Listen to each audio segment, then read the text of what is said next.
if somebody has a question that they want to submit, because it's an issue that hasn't been addressed yet, there are cards on the table in the back, and you can want to write it, and if you do it, I'll bring it up. See that it gets put in our file.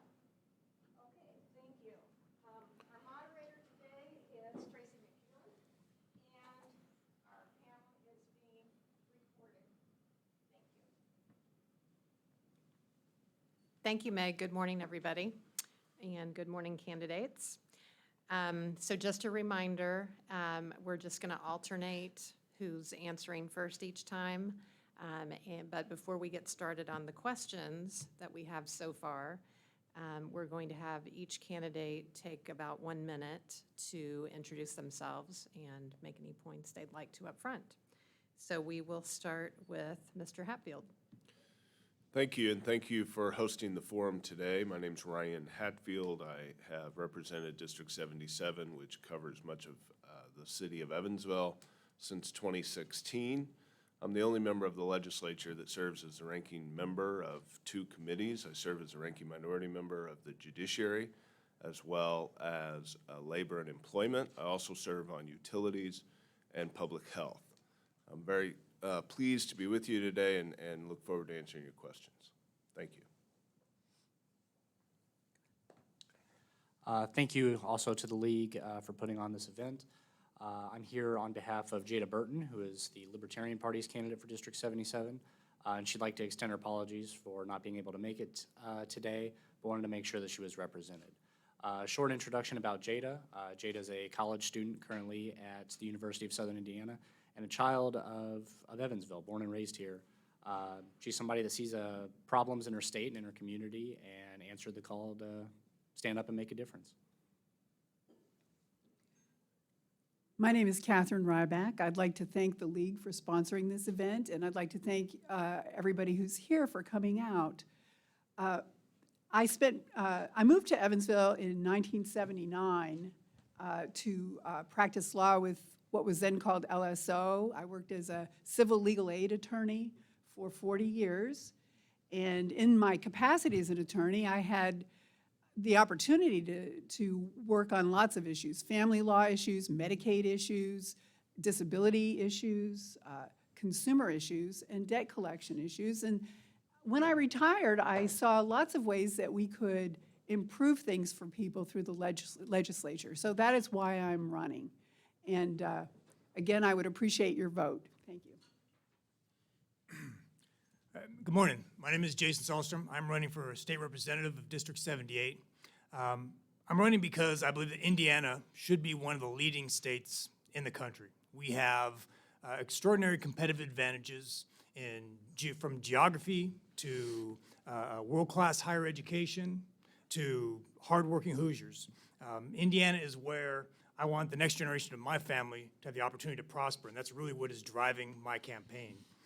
But instead, over the past 10 to 15 years, Indiana has become one of the worst states in the country for business, for wage growth, for health, and for children. I've got the numbers here. I can give you the details. I've learned after work on these issues for the last 8 years that the problem is really the State House. It's not a coincidence that the decline of the state has accelerated since the current regime took over about 10, 12 years ago. It's really the kind of the obsession with micromanaging the state. Oh, 2 minutes is up. Thank you.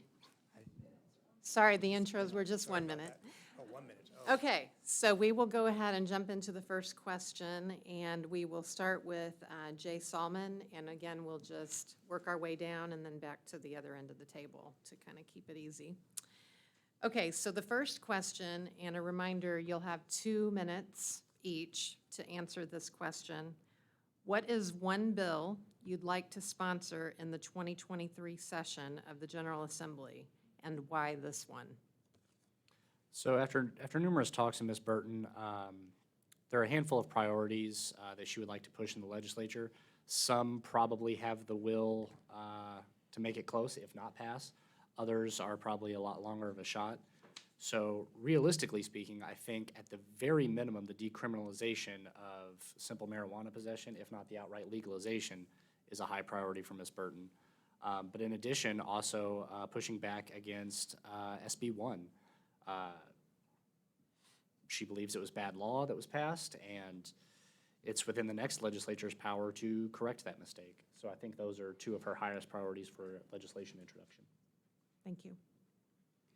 So I think I'll have an opportunity to address some of my other priorities, answering other questions. And I'd like to talk about what I think is a non-controversial bill that I would like to put forward. In my work as a legal services attorney, I really saw how our system kicks people when they're down.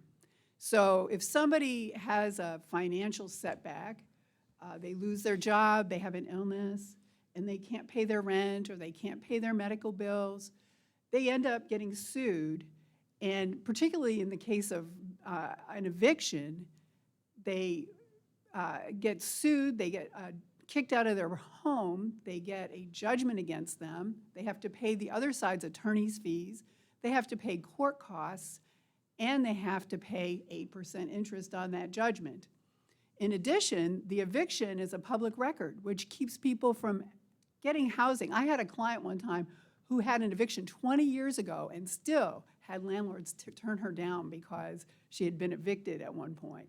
So I would like to address some of that by maybe diverting some of these cases from court so that people can reach agreements before a lawsuit is filed. The other thing I would like to do is, and the other thing that happens to people is then they finally get back on their feet and they get a job and they get a garnishment of 25% of their income and their bank account gets frozen. And if that happens, they can't pay their rent again. So what I'd like to do is modernize the garnishment statute so it's not so harsh and increase the amount of money people can have in the bank without it being frozen by an old creditor. So that would be the one thing that I would put forth in my first year. Thank you. The states that are responding effectively to the pace of change in the 21st century are the states that are empowering their local elected officials to solve problems and seize opportunities for their constituents. So the bill that I will sponsor will do three things. It'll move power and resources away from the state, moving Indiana from, which is very much kind of a 1950s top-down governance strategy, to a modern, distributed governance. Three things. So it's establish specific economic regions responsible for the long-term comprehensive growth strategies. Okay. The second thing is establish regional councils of government to facilitate collaboration and efficiency across the region. And the third thing is align state agencies with that specific economic region. There's very specific Indiana code that needs to be addressed. It's the duties of the Indiana Economic Development Corporation is the place to start. So that is the that's the bill that I want to sponsor. It'll start a cascading effect of moving power and resources away from Indianapolis to the regions, to our local officials, who will then who know our problems, know our opportunities, and will have the capacity to then solve those problems. Once that gets done, with more political power moved from Indianapolis, then we can take on the Home Rule Act, which is another piece of Indiana code that needs to be addressed to remove constraints from local government to allow them to have the flexibility to solve our problems. Thank you. A few bills that you'll see me sponsor this year. Three of them have been directly assisted by and requested by local officials here that will help make the Civic Center more safe. Also going to help the coroner pass a bill that will enable him to move records online and to digitize those records. Why this is so important is his roof is currently housing thousands of records that the state requires to be in paper form. And they're trying to determine whether or not they need to build, what size building they need to build for the coroner's office. And the old statutes that haven't been revised by the legislature require him to house them physically in the building, which will increase the cost of that building and increase the cost to you, the taxpayer, by millions, in fact, $6 million. And so those are a couple efforts.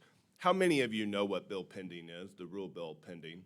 So I'm going to take the rest of my time, if I have any, to explain bill pending real quickly, because sometimes I think folks hear about a bill for the coroner or a bill for the civic center and think, well, those are kind of small. Why don't you take on SB 1, or why don't you take on revising the entire education system? Well, part of the reason is bill pending, which means that if I file a bill and then I try to amend my bill or my language into another bill, it's called bill pending, and they can prevent that from ever seeing a vote. If I try to take my language that I filed as a bill, say for solar, and I think that it's the best idea for the state of Indiana, as a minority party member, if I try to take that language and use it later to get a vote on it so that it has a chance of becoming reality, they can call bill pending and prevent it from ever seeing the light of day. In the Senate, even if you get it through the House, in the Senate, they can use it as Okay, an thank you. ability to take it out of the bill. So that's in part why you don't see Okay. legislators file some of that language. The next question, and it's a bit long, so bear with me, but Ms. Ryback will begin the answering for this one. In the recent past, public utility increases were granted by a thorough public process, but beginning with SB 560 in 2013, quote-unquote trackers were allowed where increases to customer bills were applied with no notice to ratepayers. As a result, Southwestern Indiana CenterPoint customers are now paying very high bills that include these fees. What do you see as your role in helping the citizens of Southwestern Indiana have a voice in managing the cost of their utilities? This is a great question. In Indiana, we operate our utilities as monopolies. And CenterPoint's job as a monopoly is to maximize profits for its shareholders. It's the job of the state legislature and the IURC to protect ratepayers and to protect reliability. And we're not doing a very good job of that. The trackers, and I think we need to be looking at each one of them and consider whether we should be giving the utility companies carte blanche to spend how they like on those things that are covered by the trackers. Because if you look around in CenterPoint's area, we are getting the Cadillacs of the smart meters when perhaps the Corolla of the smart meter might do as well. And the reason for that is we pay for it no matter how much it costs. So we need to come up with some strategies for reining in the spending of our utilities. And right now, all the incentives are for them to spend more because they get a return on what they spend. We need to factor affordability into the determination by the IURC about whether to approve a rate increase, but part of that problem is so much of what happens now doesn't even get to a rate case because of the trackers. So we need to examine each one of those and repeal the ones that are being abused by the utility companies. This is another question that I've been speaking to publicly for about 6 months, but I still get just as nervous speaking publicly, so I have notes to remind me so when my mind goes blank. So there's 4 things that I believe need to happen. Okay, the first thing is that decisions impacting our region need to have local representation. Okay, and local representation proportional to the impact of our region. What that means is that rather than people who live in Indianapolis making decisions that are going to impact our lives, that don't have to feel the repercussions and don't have to come back and look us in the eye and be held accountable, there needs to be regional representation on the IURC and probably on the OUCC as well. Prosecutor, judge should be representing us on both sides. The second thing is that we need long-term strategic plan for this state for water and energy, okay? That is about ensuring the security and prosperity of Hoosiers. That will inform the decision-making of these bodies to ensure that they're in the long-term strategic interest of Hoosiers. The third thing is transparency in billing, okay? So this is something I added more recently, just kind of bought into, but I believe that we need to be able to see we need to be able to see what's happening to hold the utilities accountable. It may not be the individual consumer that's going to be able to interpret theirs, but OUCC, the media, et cetera, interest groups can then help hold the utilities accountable. And finally, I believe we need to revive Mitch Daniels' Energizing Indiana in a 2.0 version that is about securing energy, efficiency, independence, and efficiency, security, and independence. Those are the four things that I believe need to happen to shift that balance of accountability and give us representation. Thank you. Yeah, I agree with Jason. We need to revive the Mitch Daniels program, which was progressive and green, and it was still, quite frankly, a Republican version of that, but it was as progressive as we've seen an effort out of Indianapolis. Mike Pence killed it within a couple of months, I think, of him being in office. I'd like to see that revived as well. And there's been some talk of that, but I'm concerned about what that might look like. As far as trackers go, I think that each and every tracker needs to be studied carefully and critically, because primarily they have been used to recover assets or recover for the utility that have led to increases in bills. The last tracker that went through the legislature, I was able to negotiate on your behalf that the utility must go in front of the IURC within 7 years of using it or applying for its benefits. And so, that's just one way in which we can get the utility in front of the IURC, is to start to put roadblocks when Republican House wants to pass a tracker, that we try to put as many roadblocks in front of them as possible. And then thirdly, I would just comment on another tracker that allows the utility to recover as we become more efficient as consumers, as we buy devices that are more efficient. The legislature, in their infinite wisdom before I got there, put in a tracker that allows them to recover the savings. And so even though you see savings on your bill, all we've really done is socialized that savings, and now we make everybody pay it. And so you actually still pay towards that efficiency standard. So there's a lot we need to do in this space, but trackers generally have led to increases, and we need to be careful with them in the future. So the issue that we're facing with energy bills has been a key part of our campaign from the very beginning. And a word I'm sure you all noticed was common to all three of my colleagues' answers on this board was accountability. And the energy infrastructure in Indiana has next to no accountability.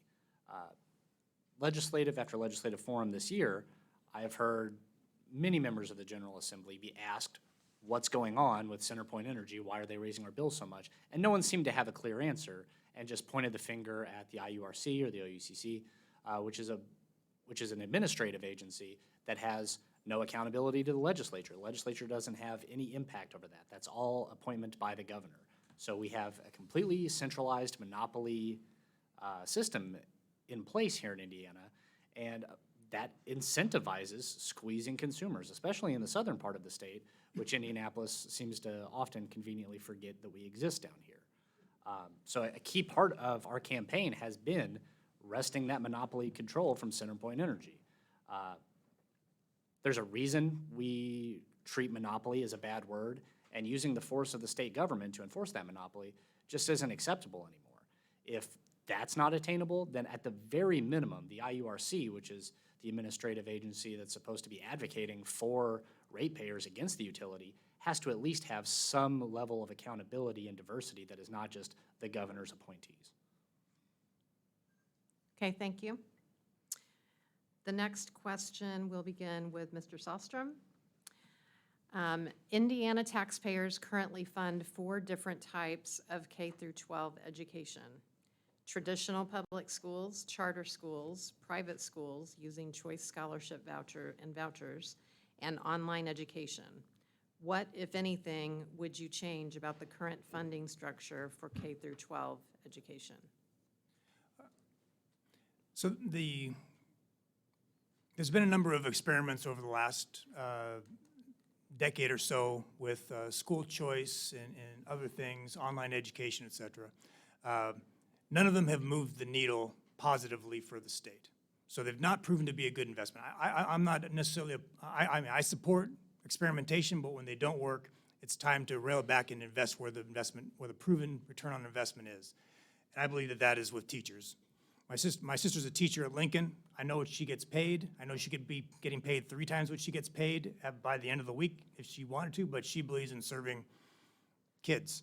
So that's what she does. So I believe that these experiments that have not proven effective over the last decade should end, should be phased out, especially giving money to families that make over $100,000 to send their kids to private schools when they're going to send them there anyways is not a good investment of my or your taxpayer money. Yeah, over 80% of voucher money has ended up in the hands of families who were already private school families. And so the experiment is broken. It's funneling hundreds of millions of dollars out of our public schools and into experiments that, for the most part, are not working. There are some examples of schools that have done a really good job. In one charter school that does a really good job is in my district. It's Signature School. It's a great high school. And there's no reason why we should act like it's not simply because it doesn't fit into our argument. But when you look at the state as a whole, we have an example up north. In fact, we have 2 examples, but one I'll point out up north of where this experiment led to the theft of $60 million that taxpayers never recovered, that just got gone, poof, out of our children's out of investing in our children's education and into the hands of people who stole the money and ran. And there was no accountability for that. And so we need to rein in these programs and address what's working and what's not working. It's not likely that the current body politic of the state legislature is going to move away from vouchers, but to the extent that we can get accountability for them and at least at a minimum enforce the rules on those schools as we do at the public schools, then we'll really see an apple-to-apple comparison of how those schools are performing.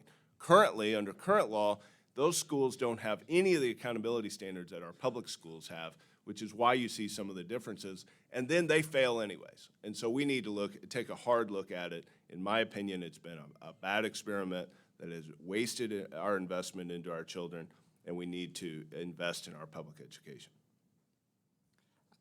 I believe this is a topic that shows a clear divide between Ms. Burton's campaign and her opponents. Ms. Burton's a proponent of school choice. It's not a controversial opinion to stake out that education is not a one-size-fits-all option. Kids are different. Kids are entire human beings that vary wildly in what they need and how they learn. So allowing flexibility for parents and for children to find the education that works the best for them should be an admirable goal. For those that are already well off, the choice is already there. If you have the extra money, you can send your kids to private school. So the question is, do poor people deserve the right to school choice? And Ms. Burton's answer is yes. Mr. Hatfield pointed out Signature School in the district. Not only is it a well-functioning charter school, it's top 10 in the country currently, number 1 in the state of Indiana. It's fantastic. And yes, I'm aware of the examples up north that are grossly underperforming, to say the least. But they're choices, and some people's choices end up failing. The same is true on the public school side. There are public schools that are overperforming and doing a fantastic job at educating the children in their districts, and people love sending their children there. There are other public schools that are completely failing at this goal across the state. And you have mismanagement of funds at the public school level too, especially when you're, like, we have school boards that are managing these budgets, and school boards can get it wrong. So to say that there are failures on one side and therefore let's put all of our eggs in the basket of the other side just doesn't seem like a cogent argument to me. So to answer the question directly, I think the funding structure needs to be supported and encourage choice here in the state of Indiana. Do I get to respond to that?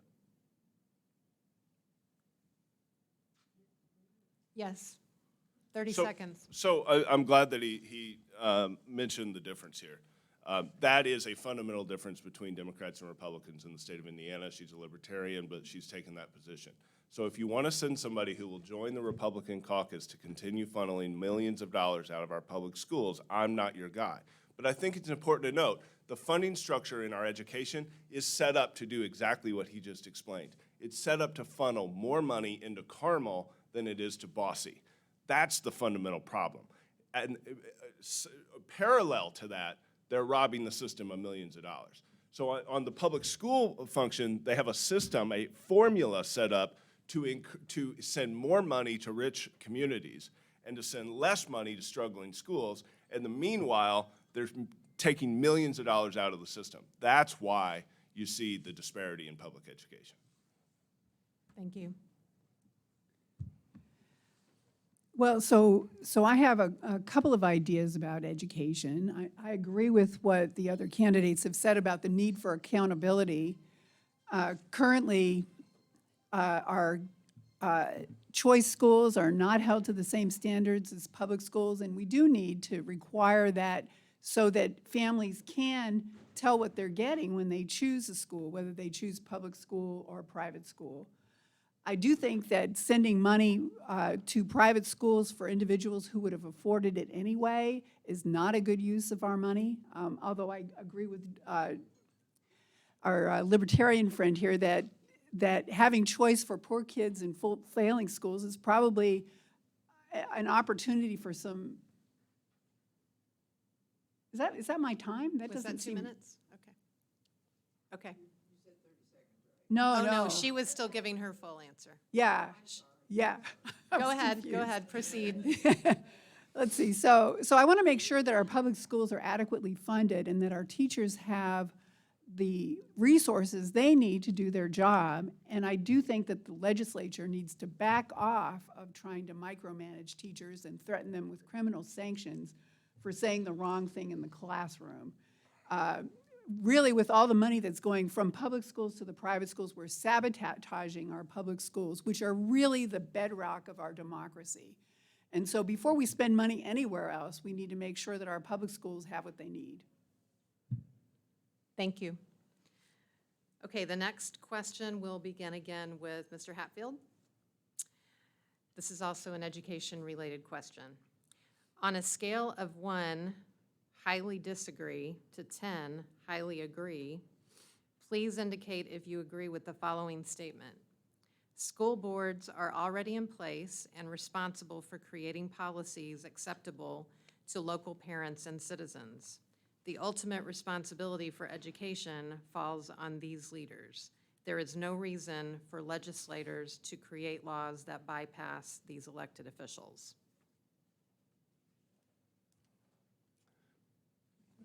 I'm gonna say a 5, and then I'm gonna take the easy way out there. Okay, so do I believe our school boards should be held accountable? I do. I believe they should be accountable both to the state and to the voters that elect them. I believe that the state legislature has tried to, in fact, we've not just gone around school boards. In one community in northern Indiana, we replaced them. The state legislature literally stepped in and replaced them, elected duly officials. I think that's wrong and tragic, and we should reverse our decision there. We're still heavy-handed in that community up north. But in response to whose responsibility is education, look, I'm a big believer in it takes a village. I think that parents absolutely have a critical role in their children's education. So do their teachers. So do the administrators. So do the school boards. Quite frankly, I believe all of us have an obligation to our students as well. And so I'm a little uncomfortable saying 1 or 10 on whose responsibility it is to teach or to educate our children. I believe it's all of us. In fact, I was in a school yesterday where for the 30 minutes I was there, I take it upon my responsibility to educate children in the best way that I know how. And so I'm going to take the position of it takes a village. I'm a big believer in that. I always have been, and particularly when it comes to our children, it's on all of us to ensure that our schools are in the best shape they can be, our teachers are taken care of, and our parents have the resources they need to help their children when they return home from school. Thank you. So I think I'm also going to sidestep the 1 to 10 scale, unfortunately, but a middling agree, I would say, because I do agree with Mr. Hatfield. I do believe the legislature should be have some role in establishing guidelines to make sure school boards are operating themselves in a way that is consistent with good governance, right? That budget rules are being followed and things of that nature. But when it comes to the actual education side of it, I don't think that there's any role for Indianapolis to be dictating what children in Evansville or in Perry County or eastern or northern Indiana, these are all regions that have diverse students with diverse needs, and the State House is just not in the best position to dictate those kind of educational curricula. At the end of the day, the buck stops with the parents and the individual families, but the school board is there for this express purpose. And if the state legislature wants to go around or completely replace a school board, like Mr. Hatfield pointed out, then that brings kind of into question why we even have a school board to begin with. Ms. Burton's campaign is supportive of the existence of school boards, and they should be primarily in charge of driving education at the lowest level possible. Thank you. I generally agree with the statement that the school board should be left to run the schools. The state already has state standards for education. I think that's a good idea because I think we do need to make sure that kids across the state are having the opportunity to learn what they need to learn for the jobs of the future. At the same time, I don't think we need the state micromanaging us, and we have seen a lot of that in the last session where, you know, and in a way that is really disrespectful of teachers. I think we need to ask the teachers what they need from the state, what they need from the school board, what the kids need. We need to check in with the parents, and parents should have access to the school board and be able to have some time to speak on issues that are of concern to them. But I do think that the school board also should be able to control the flow of their meetings so that they're not there till midnight. So all of those things probably lead me to the short answer, which is yes, I agree that the school boards are equipped to handle the local issues that schools have, and we need to maintain that kind of control, local control, so that parents are closer to the decisions that are made about their children. I'm going to say 10. I strongly agree with the statement. I believe that the State House, they're micromanaging of our schools, as I said, has not served our students. It definitely has not served our teachers. It's put constraints on our teachers to work with industry and other partners toward developing more effective curriculum for our local economy, et cetera. So I'm a 10, strongly agree with the statement. We don't need Indianapolis babysitting our school boards. We can hold them accountable. We don't need them infusing their toxic politics into our local schools. So I'm a 10 statement on that. 1 to 10, I'm a 10. Thank you. Okay, the next question will begin with Mr. Salmon for Ms. Burton. And here it is. Quoting from the Courier Press, May 8th of this year, Brookings, American Affairs, and Ball State University have each published deep dives into the state of the Indiana economy with similar findings. Indiana is underperforming the nation by most metrics. It caters too much to low-paying jobs and does not do enough to educate citizens or attract new residents with college degrees. End quote. What is the role of the legislature in addressing these challenges, if any, and what needs to be done? Well, the Burton campaign has taken the position that the legislature should not be in the position, nor should the governor be in the position of trying to have a top-down edict on the direction of the growth of the Indiana economy. I think that's the current regime's approach. They're always looking for specific handouts or tax breaks for companies they would like to bring in.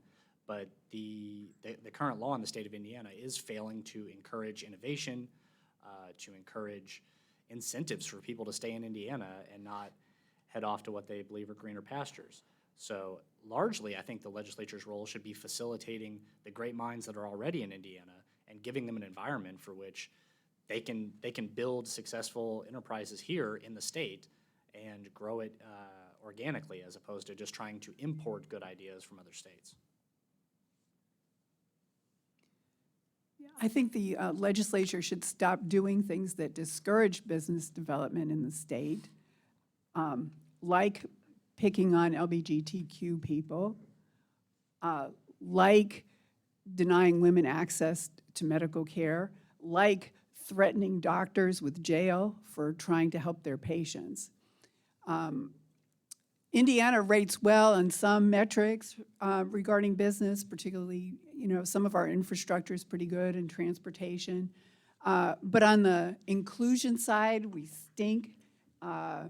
On quality of life, we stink. So we need to work on the quality of life piece. We need to make sure that we're preserving our environment, making our environment better, because those are things that people consider. My kids don't want to come back here because they consider it a sacrifice zone.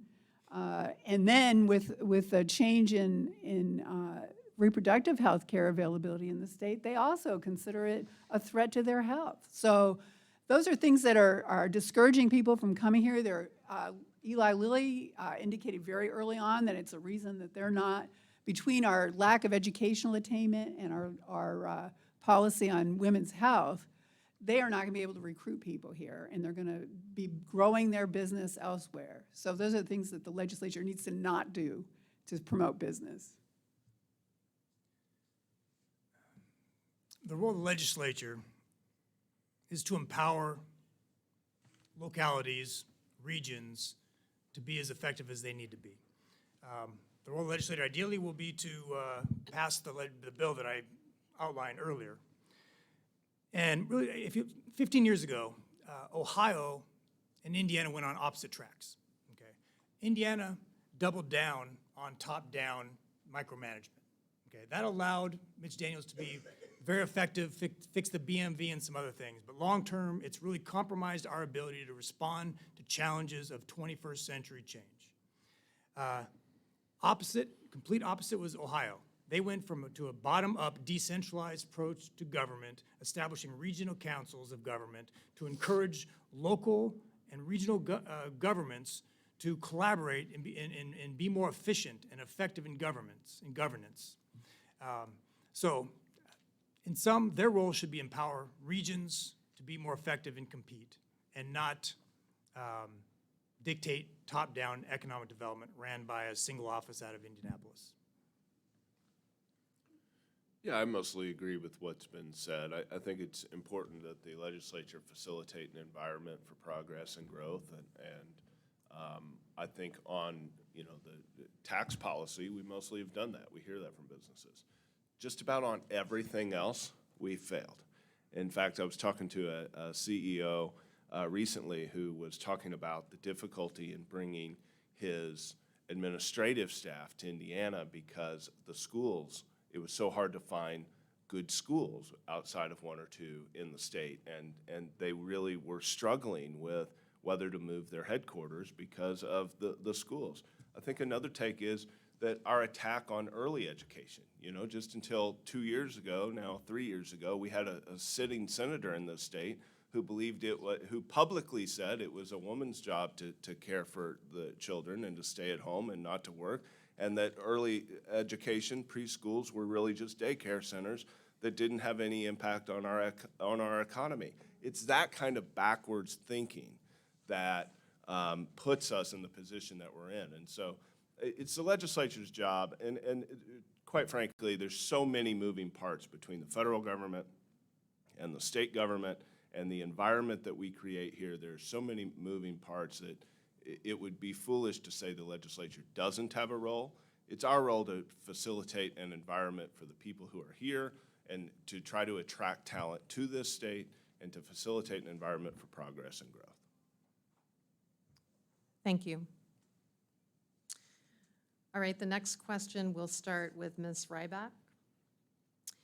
According to the Purdue Climate Change Resource Center, southwestern Indiana can expect heavier downpours leading to flooding and loss of life, more mosquito and tick-borne diseases, as well as many more extremely hot days by mid-century due to climate change. Excessive heat is a known risk to maternal health, and southwestern Indiana already suffers from an elevated risk of maternal deaths. What actions do you plan to take to reduce greenhouse gas emissions and protect southwestern Indiana from the adverse health impacts from climate change? That's a big question and very complicated, but number one is we need to move towards renewables, and our legislator really backed off from that in recent years when they got rid of net metering. And I think we need to reinstitute a fair net metering that's fair both to the utility company, to the ratepayers who are not having solar, and to the people who invest in solar. Because having rooftop solar really helps address some of our demand issues as well as reduce our reliance on fossil fuels. So we need to be moving in that direction. We need to have incentives for that instead of discouraging it. The other thing is we need to be planning for the problems that will come with climate change. And so we need to be looking at where we need to harden our infrastructure to prevent catastrophes in the event of flooding or excessive rain. And, you know, we're going to need to probably stay inside more because of mosquitoes in the summertime. I mean, that's, you know, those are all things that are going to, where our mosquito season is going to be so much longer. And we're going to have to be much more careful about that. I think we probably need to be doing research, and we certainly have the resources for that, to be coming up with methods of controlling pests that are not toxic to other insects and to animals and people. So that would be another approach to the problem. It is a big, complicated question. We do know that no community can really compete to attract talent, keep talent, let alone flourish without tackling these issues. And without tackling these issues very publicly, really branding their community with tackling these issues. As far as, I think that in addition to what Catherine mentioned about policy shifts, the long-term strategic plan is needed. We need to have forecasts that are very clearly defined about what the impact's going to be long-term. Define that future state empirically, that desirable future state that guarantees the security and well-being of Hoosiers. And then from there, build backwards the steps that need to be taken towards realizing that desired future state. If you don't have the desired future state empirically defined, you can't have strategy towards solving the problems. So. Thank you. In line with what Jason just said, I serve on the 21st Century Energy Task Force, and I supported it legislatively because I was hopeful that the task force would be a place where we would have long-term planning, where we would address climate change. And I've been wildly disappointed by the direction of the task force. Probably would not be supportive of continuing that task force for another 2 years, because I believe it's been used for a political purpose rather than to evaluate where we are and where we need to be. Look, there are 100 answers to this question, but I think one answer is we need to reform the IURC, and the factors that the IURC considers in energy policy and in making decisions on projects around energy need to include climate change. And they need to specifically address climate change in every decision that they make. And then the second factor I'd like to see added to the IURC in a total reform, and I couldn't possibly even begin to get into all of the factors of a reform in 2 minutes, but another factor that the IURC needs to be able to consider is the total impact to consumer in their decisions. Here's an example. If Evansville Water asks for an increase and Centerpoint asks for an increase on the exact same constituent or resident of the city of Evansville, the decision in the water case cannot consider the increase in the Centerpoint case and vice versa. And so we need a holistic review at the IURC level that includes the impact to the climate and also, on the other hand, the impact to the consumer. Thank you. So on the issue of climate change, I think it's important to highlight there's only so much the state of Indiana alone can do. This is not only a nationwide issue for the big answer, it's also a global issue. So I think the most important thing for the General Assembly of Indiana is to not be in the way of attempts to solve this problem. So currently, I see a state that is trying to pick winners and losers in the energy market and trying to prop up coal where otherwise, I mean, coal's on its way out. I hate to be the bearer of bad news there, just naturally. So there's innovation coming. The way that we produce energy and the way we use fossil fuels and carbon is changing in a way that the legislature needs to recognize. So moving forward, the legislature should have a permissive environment to allow those changes to take effect. I think where the legislature can have a more direct impact is with air quality. The air quality in southern Indiana, again, to make an understatement, is not good currently. So using the regulatory apparatus to make sure that we're still producing the energy we need to keep ourselves moving, but also have an eye toward clean air, that I think is where the legislature can have a lot more impact. Thank you. Okay, for the next question, we'll start with Mr. Sahlstrom. And here's the question. If you are the incumbent, please tell us how you voted on SB 1 regarding abortion in the special session in July 2022 and explain your reason for your vote.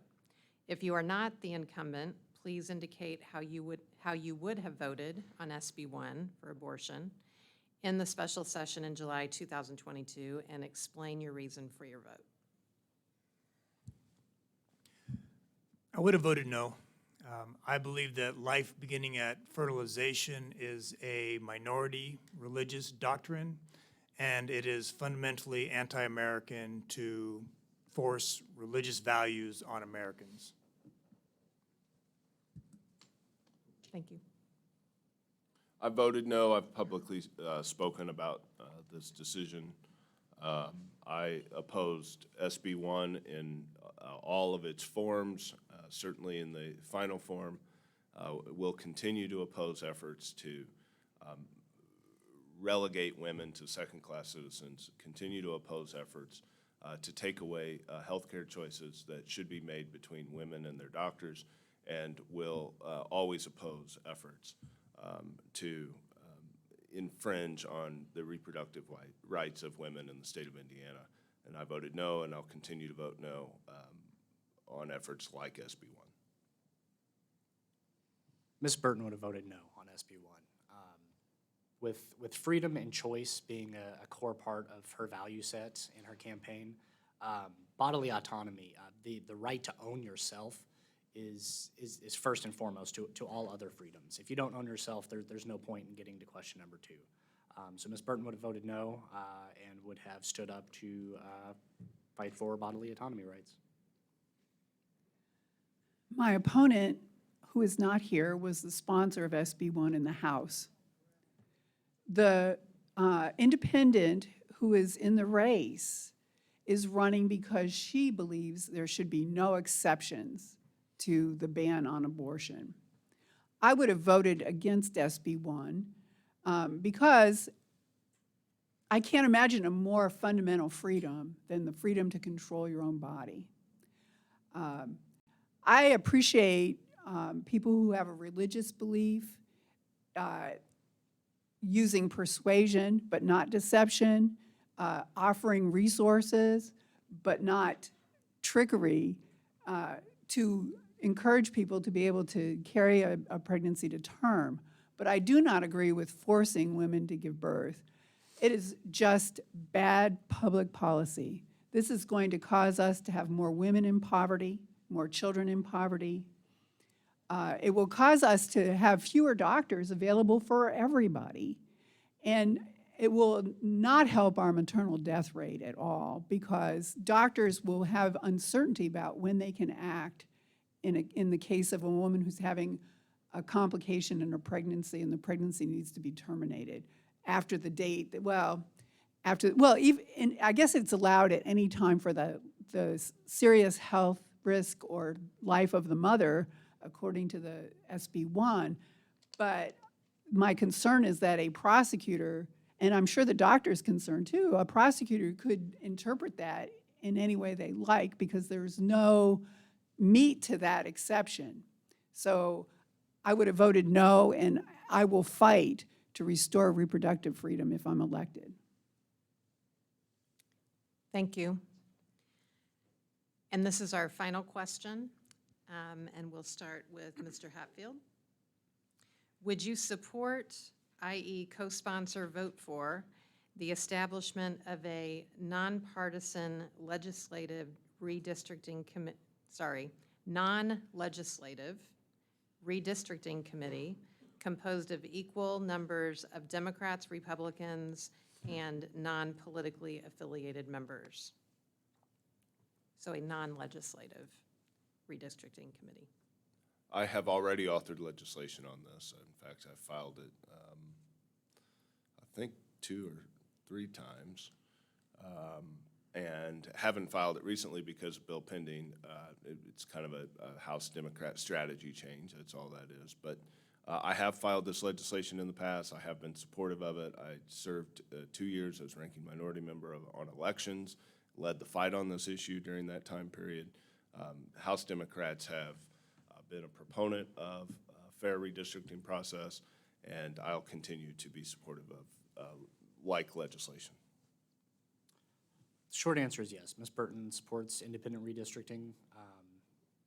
We believe the role of the legislature is to set guidelines for that, such as compactness, contiguously, and grouping like communities together. But outside of that, there should not be partisan influence in redistricting. If you've ever tried to explain to somebody what a state house district is, like, oh, where is that district? It's a 2-page essay just to try to explain where a district is. That's absurd. You should be able to do this in a sentence or two, and I think handing that over to an independent redistricting committee as opposed to leaving it in the hands of the legislature it just makes common sense. I agree. We need independent redistricting. I'm in District 76, which, when the Republicans decided they were going to redistrict, they said they were going for compactness and keeping counties together and townships together. But I will tell you that Vanderbilt County has been cracked, except for Ryan's district, which is packed with every precinct that voted for Biden. So what they've done is they've created a lot of non-competitive districts that are not compact, not contiguous, and they put people together who are not really a community. I have 2 townships that are divided in my district, so they can't even keep the townships together. And so, when you talk about where your district is and whether someone can vote for you or not, it's often a matter of 20 questions. Well, so do you live on the north side? Yes. Well, do you live south or north of Petersburg Road? Do you live north or south of Pigeon Creek? So it's pretty ridiculous the way the lines are drawn right now, and I'd like to see them drawn for compactness and for competitiveness, because when you have safe seats, you don't have good government. I agree. Competition is good. We would get better candidates, better ideas, and better governance with robust competition across the state. Okay, thank you. Well, it's now time for our closing comments, and we'll give each one of you 2 minutes. I do want to, before we start that with Mr. Salmon, to thank everybody for coming today and to thank you all for participating today. We really appreciate the informative answers that you've given today. So Mr. Salmon, if you'd like to give your 2-minute close and begin, that'd be great. Thanks. Thank you. So elections next month, earlier if you're an early voter. So if you're in District 77, the choice, it's a 2-way race. It's Ms. Burton and Mr. Hatfield. There is no Republican running in the race.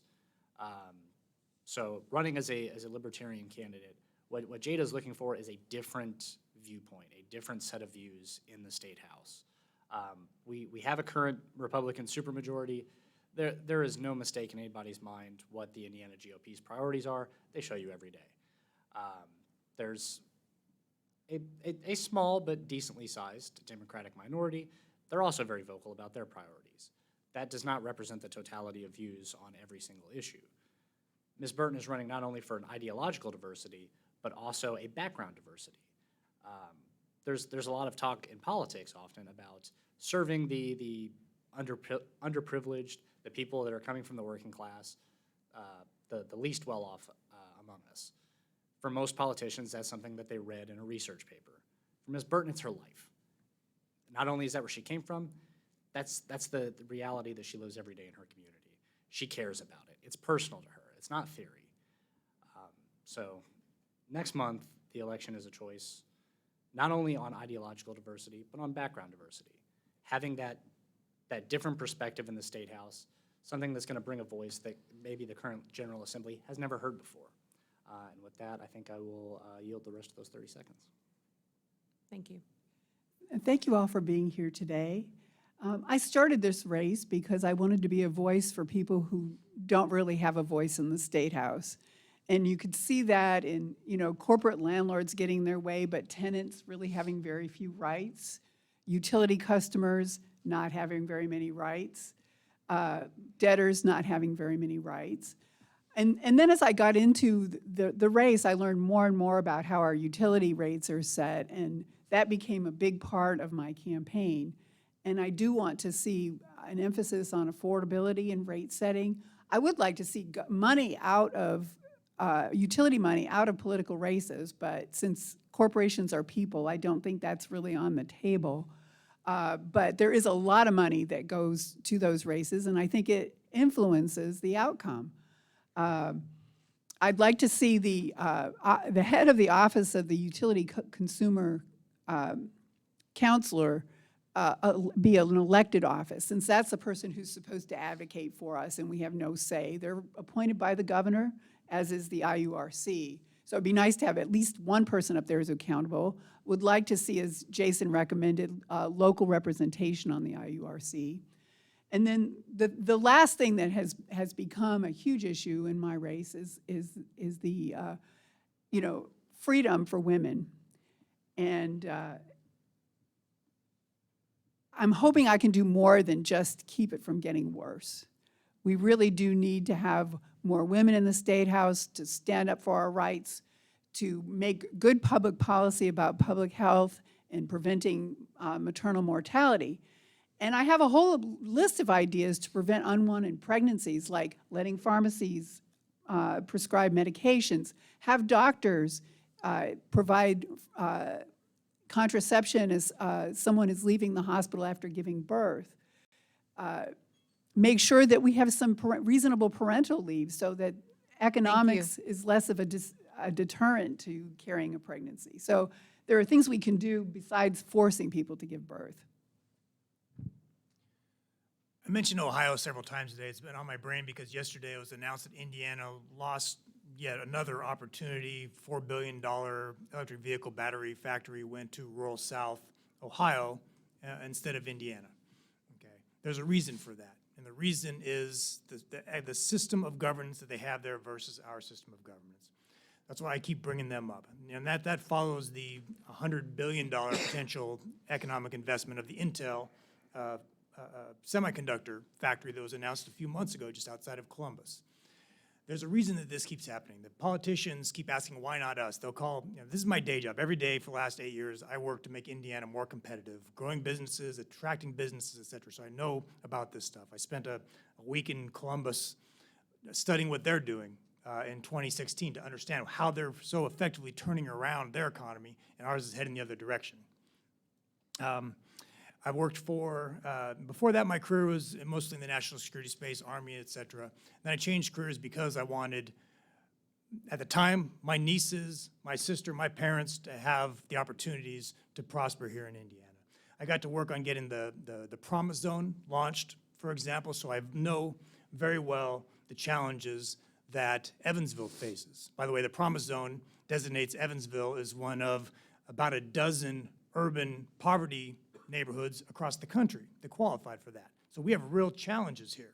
And the current way of governing the state is not working. Capacity needs to be moved from the State House to the local elected officials that understand our problems, understand our opportunities, and that we can look in the eye and hold accountable. My campaign is Hoosiers for Local Control. That's the name of my campaign committee. That's the name of my website. It's my commitments, why I'm running. Thank you. Thank you for having us today. I appreciate the opportunity to chat with you and to answer your questions. Since elected in 2016, I have tried to be somebody who, one, works their ass off at this job and cares about the work and shows up every day to make sure that you are represented and that listens to you, somebody who knocks doors not just at election time, somebody who is responsive to you and votes accordingly. And I believe that I have done that. I've certainly tried to do that. Certainly tried to be a better listener than somebody who just simply talks at you. And then thirdly, somebody who shows up.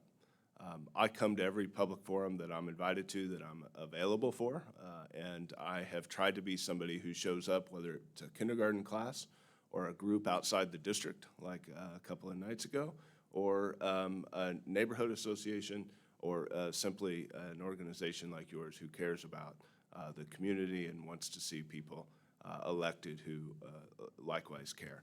I'm somebody who raises my kids here, who has grown up here and cares about this community and has tried to be a responsive legislator to you. Thanks for having us, and please, please, please, just a block that way, you can go vote, and if you get that done today, we like people who vote early, so vote early. Thank you. Thank you all very much.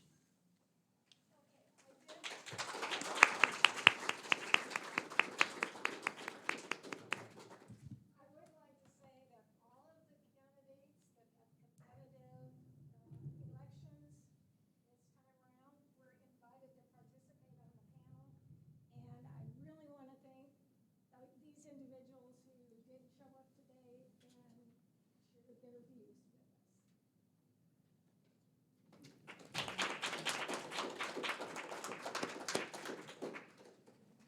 Nice job.